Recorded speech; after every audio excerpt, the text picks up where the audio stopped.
speaks to, and again, it does not bother me in any sort of large way, but what it does speak to is they continue to put all of the eggs in the Dillon Gabriel basket. And they have not been shy about that in any sort of way. And that's it's not surprising to me. No part of this is surprising because this is how they've treated Dillon the entire time. He's always gotten the favorite child treatment, the golden child treatment, and that's okay. They've decided to do that. But to what you're saying, then you have to be right about this guy. And he's got to be better than what you've seen. And again, like, do I think Shedeur, when he wins the job eventually, is going to turn around and be like, oh, thank goodness I had those 10% of reps as the back? No, I don't think he's going to do that. I don't think it's going to make that big of a difference. That's why I'm not losing my... Look, I'm going to be straight with you about something that's been eating at me for weeks now. Shedeur Sanders and this whole Cleveland situation has got me fired up in ways I didn't even know were possible. And I need to just lay it all out there because what's happening right now is absolutely insane. The kid is sitting on that bench watching his career potentially slip away while everyone with 2 eyes and a functioning brain can see what's really going on here. So let me set the stage for you real quick. We've got arguably one of the most talented young quarterbacks in recent memory just rotting away on Cleveland's bench like some forgotten science experiment. I'm talking about a player who came into the league with legitimate buzz, real expectations, and the kind of arm talent that makes offensive coordinators wake up in the middle of the night with game plan ideas. And what's Cleveland doing with this asset? Absolutely nothing. They're treating him like that expensive piece of gym equipment you bought that's now collecting dust in your garage because you convinced yourself you'd use it every day.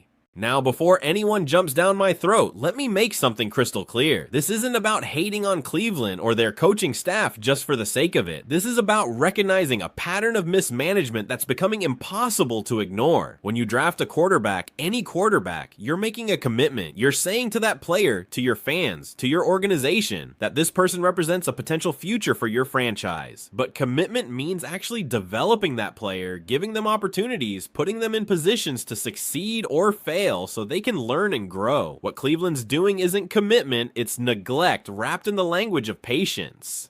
Think about what we've witnessed so far this season. Shedeur Sanders is listed as the second string quarterback, which sounds great on paper until you realize that being second string apparently means about as much as being the understudy in a play that never actually performs. Kevin Stefanski comes out and straight up admits, that Shedeur hasn't been getting first team reps. Not some reps, not limited reps, but 0 consistent first team opportunities. Then Tommy Rees, the offensive coordinator, doubles down on that same message.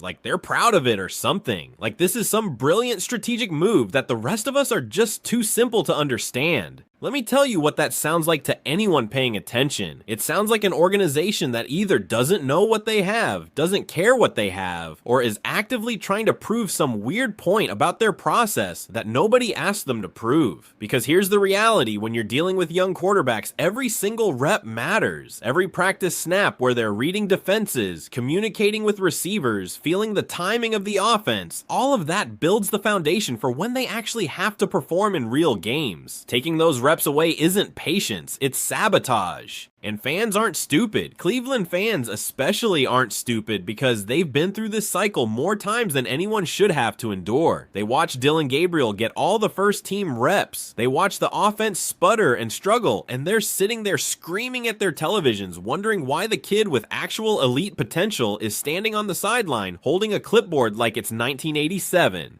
The frustration isn't just about wanting something new or shiny. It's about watching your team actively choose mediocrity when greatness is literally standing right there in a practice jersey.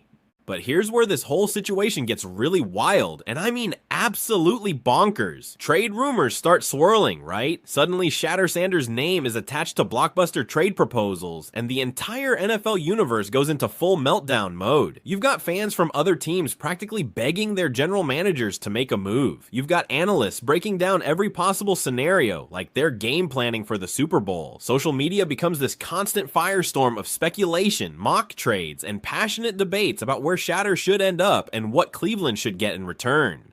The New York Jets get mentioned because of course they do. That franchise has been desperately searching for quarterback stability since basically the beginning of time, and Shedeur Sanders represents exactly the kind of young talent they should be pursuing. Garrett Wilson is supposedly part of these trade conversations, which would be a massive move for both sides. Wilson is an absolute stud receiver who's been wasting away catching passes from quarterbacks who can't consistently get him the ball, and the Browns desperately need weapons on offense. On paper, it's the kind of trade that makes sense for everyone involved, except Cleveland seems perfectly content to just let Shedeur collect splinters on their bench instead.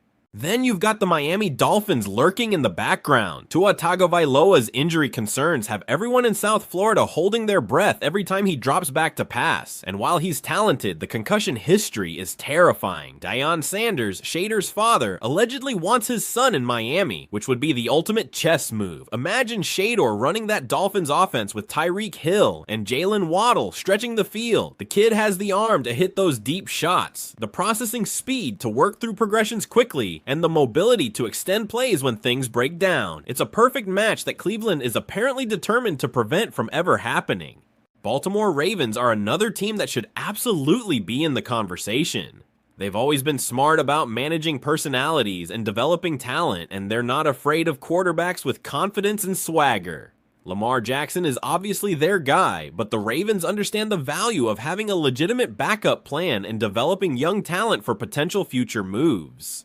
If Cleveland has no real plans to use Shedeur, why not trade him to an organization that actually knows how to maximize quarterback potential? Oh right, because that would make too much sense. What's driving me absolutely insane about all of this is the sheer waste of it all. We're watching a potential franchise quarterback, a player who could legitimately be a starter in this league, having his development stunted because of organizational incompetence or stubbornness or whatever psychological complex is preventing Cleveland from making the obvious decision. Every week that passes where Shedeur doesn't get meaningful reps is a week of development loss forever. You can't get that time back. You can't replicate real game experience in practice no matter how many mental reps you take or how much film you watch. And let's talk about trade value for a second, because this is where Cleveland's strategy becomes even more baffling. If you're not going to play Shedeur Sanders, if you've genuinely decided that he's not part of your future plans, then the smart move is to showcase him and maximize his trade value. Put him in some games, let him throw the ball around, let other teams see what he can do in live action, and watch his stock rise. Instead, Cleveland is doing the opposite. They're keeping him hidden like some state secret, which only makes other teams more skeptical about what they're actually getting if they trade for him. Think about it from another GM's perspective. You're interested in Shedeur Sanders, you think he has potential, but Cleveland won't play him and they're asking for significant compensation in return. What are you supposed to think? Either Cleveland knows something about him that's concerning and they're trying to unload damaged goods, or they're completely incompetent at evaluating and developing quarterback talent. Neither of those scenarios makes you want to give up valuable draft picks or proven players. Cleveland has created a situation where they're actively undermining their own assets' value through inaction. The psychology of what's happening here is fascinating in the worst possible way. Kevin Stefanski is a coach who's been on the hot seat more times than anyone can count, and he's responding by doubling down on conservative decisions that prioritize short-term survival over long-term success. Playing Dillon Gabriel, a known commodity who's probably close to his ceiling, feels safer than unleashing Shedeur Sanders, who represents both massive upside and potential volatility. But safe doesn't win championships. Safe doesn't build dynasties. Safe just keeps you employed until the next inevitable failure, when ownership finally loses patience. Tommy Rees saying that Shedeur will get limited reps, but they'll maximize what they give him is such corporate speak nonsense that it makes my head hurt. What does that even mean? You're going to maximize 8 practice snaps while the starter gets 50? You're going to maximize watching from the sideline? It's the kind of statement that sounds thoughtful and strategic in a press conference, but reveals absolutely nothing of substance. It's management speak designed to placate reporters without actually committing to any real plan of action. Meanwhile, Shedeur Sanders himself is sitting in the middle of all this chaos, maintaining a level of composure that's honestly impressive. The kid's name is being thrown around in trade rumors. Fans are debating his future constantly. Analysts are dissecting every aspect of his game and potential. And he's just showing up to practice every day and doing his job. That level of professionalism when you're not being given a fair opportunity shows shows real character. Lesser players would be publicly demanding trades or creating locker room issues. Shedeur's just waiting for his moment, whenever and wherever that might come. Social media has become an absolute battlefield over this situation. Browns fans are split between those defending the organization's process and those demanding Shedeur get a real chance. Fans of other teams are tampering through tweets, practically recruiting him to their cities before any trade has even been discussed officially. Every insider report gets dissected and analyzed and turned into 30 different hot takes within minutes. The algorithms are feeding off this chaos, pushing Shedeur Sanders content to everyone's feeds constantly because the engagement numbers are through the roof. What's particularly interesting is how this situation reflects larger trends in the NFL regarding quarterback development. There's this ongoing tension between teams that want to sit young quarterbacks for extended periods to learn the system and organizations that believe in throwing them into action quickly to accelerate development through real game experience. Cleveland has clearly chosen the sitting approach, but they're taking it to such an extreme that it's become counterproductive. There's a difference between giving a rookie time to adjust and completely freezing him out of any meaningful opportunity. Compare what Cleveland's doing with how other teams have handled recent quarterback prospects. Some organizations drafted quarterbacks and started them immediately, for better or worse, at least giving them the chance to learn through actual playing time. Others sat their rookies for half a season or a full year while they learned behind a veteran, which is reasonable if there's actually a development plan in place. But Cleveland isn't doing either of those things. They're not starting Shedeur, they're not giving him significant backup reps, they're not gradually increasing his responsibilities, they're just parking him on the bench and hoping somehow that's going to prepare him for future success. The offensive coordinator situation adds another layer of complexity to all this. Tommy Rees is relatively new to the NFL coaching ranks, and he's trying to establish his system and philosophy with a roster that has significant limitations. From his perspective, maybe he genuinely believes that Dillon Gabriel gives them the best chance to win games right now, and his job security depends on winning games this season, not developing quarterbacks for 2026. That's an understandable position, even if it's ultimately short-sighted, but it also reveals how organizational incentives can work against long-term success when coaches are constantly worried about getting fired. Let's also address the elephant in the room regarding Shedeur's father. Deion Sanders is one of the most famous athletes in American history, and he's been incredibly involved in his son's career. That dynamic creates additional pressure and scrutiny that most rookies don't have to deal with. Some organizations might be hesitant about managing those family relationships and the media attention that comes with them, but you know what? That's part of the job. If you're intimidated by Deion Sanders being involved, you probably shouldn't be in the business of drafting and developing elite talent. The truly confident organizations would see that as an advantage, having a Hall of Fame player helping guide and support his son's development. The contract and financial aspects of this situation are worth considering too. Shedeur Sanders is on a rookie contract, which means he's incredibly cheap compared to established veterans. That should make him even more valuable, both to Cleveland if they decided to use him and to potential trade partners who could acquire a starting caliber quarterback without breaking their salary cap. The economics strongly favor giving him a chance to play, which makes Cleveland's decision to bench him even more confusing from a resource management standpoint. Draft picks are another crucial element in these trade discussions. If Cleveland trades Shedeur Sanders, what are they actually getting back? A third-round pick? A second-rounder? Maybe a late first if they're lucky and there's a bidding war. But here's the thing, they used a 5th round pick on him initially. Even getting a third back would represent a profit, but it would also mean admitting that they completely failed to develop or utilize the player they drafted. That's embarrassing for an organization that's supposed to be building towards sustained success. It's essentially advertising your own incompetence to the entire league. Think about the message this sends to future draft prospects too. If you're a college quarterback evaluating which teams you'd want to play for, why would Cleveland be anywhere near the top of your list? They've shown repeatedly that they'll draft quarterbacks and then refuse to give them real opportunities. That reputation matters when you're trying to attract talent in future drafts. Players want to go to organizations that will invest in their development and give them chances to succeed. Cleveland is doing the opposite, creating a reputation as a place where quarterback careers go to die slowly and painfully on the bench. The timing of all this makes it even more frustrating. The NFL season moves fast, and every week matters for player development and team building. Cleveland is essentially wasting what should be valuable evaluation time for Shedeur Sanders. Even if they don't plan to start him this year, getting him reps and garbage time in practice situations that simulate real game pressure, in team meetings where he's actively involved in game planning, all of that compounds over time to build the foundation of a starting quarterback. Instead, they're giving him none of that, which means if they did suddenly decide to play him, he'd be completely unprepared through no fault of his own.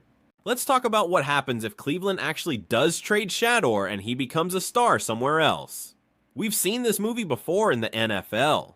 Teams give up on young quarterbacks prematurely, those players go elsewhere and flourish, and the original team spends the next decade kicking themselves and cycling through mediocre replacements. Cleveland has already lived through multiple versions of this nightmare. Are they really prepared to add Shedeur Sanders to that list of mistakes? Because if he goes to the Jets, or Dolphins, or Ravens and starts lighting up the league, the backlash in Cleveland will be absolutely nuclear.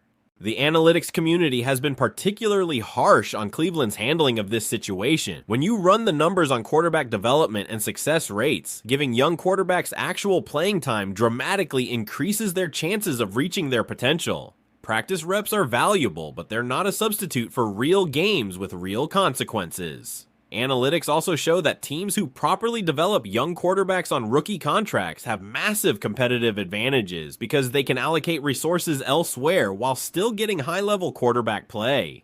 Cleveland is squandering that entire opportunity by refusing to invest in Shedeur's development.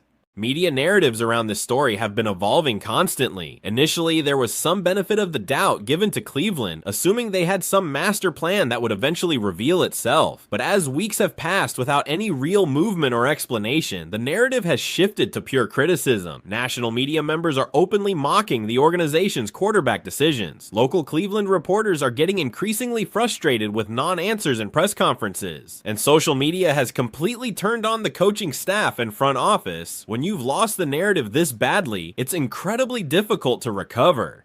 We should also consider what Shedeur Sanders actually brings to the table as a player, because that context is crucial. This isn't some project quarterback with questionable fundamentals who needs years of development. Shedeur has legitimate arm strength. He can make all the throws required in modern NFL offenses. His accuracy is well above average, especially on intermediate routes where consistency matters most. He has enough mobility to extend plays and pick up yards with his legs when needed. His football IQ is high. He processes information quickly and makes smart decisions with the ball. These are the traits of a starting quarterback, not a career backup who should be glued to the bench.